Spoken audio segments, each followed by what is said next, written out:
doing the neck without the strap. Just overhand grip on the handle, underhand grip here.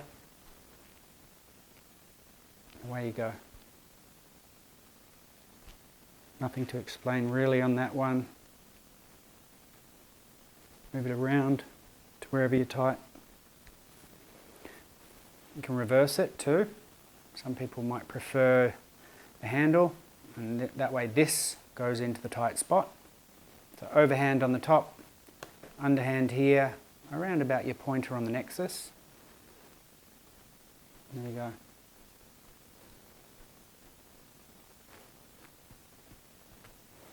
You can use the center shank as well. It's very good for up near the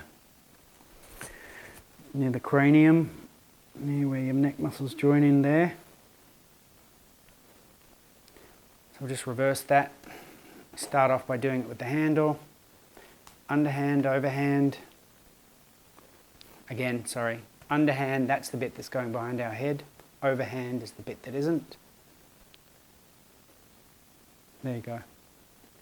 Again, you can come up into the center shank, rock it back and forth, whatever you feel needs work, and build up a muscle map in your mind and a tightness map in your mind of where you're tight and where needs work. That's the easiest way to do it.